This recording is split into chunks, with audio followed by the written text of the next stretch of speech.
તો સુરતના સચિન રોડ પર આવેલા સ્પેશિયલ ઇકોનોમિક ઝોનમાં ભાગેડુ નીરવ મોદીની બંધ જ્વેલરી કંપનીમાં ભીષણ આગ ફાટી નીકળી હતી।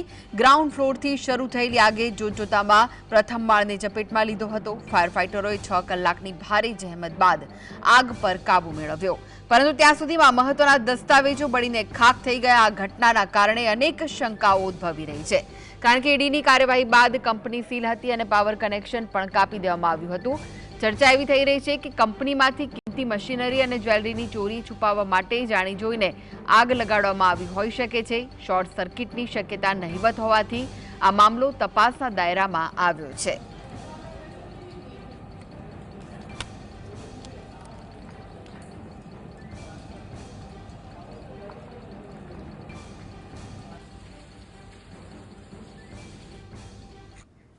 તો વધુ વિગતો માટે જોડાઈ ગયા છે સુરતથી સંવાદદાતા સાહિસ।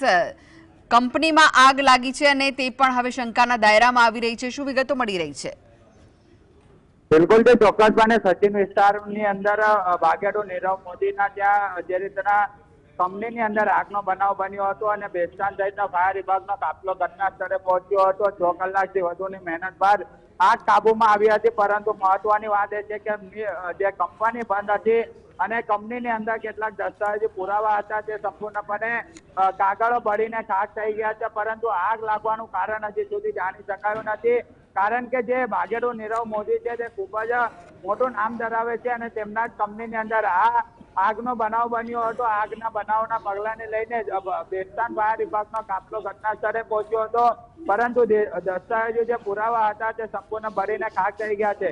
આગ લાગી હતી કે લગાવવામાં આવી હતી, કારણ કે દસ્તાવેજી પુરાવા ન બતાવવા માટે પણ સંપૂર્ણ કાવતરું રચવામાં આવ્યું હોય એવું સૂત્રો દ્વારા માહિતી મળી રહી છે, પરંતુ હજુ સુધી ચોક્કસ કારણ નથી સામે આવ્યું। 6 કલાકથી વધુની જહેમત બાદ ફાયર વિભાગે આગ પર સંપૂર્ણપણે કાબુ મેળવ્યો છે। જી, આભાર સાહિસ માહિતી આપવા માટે।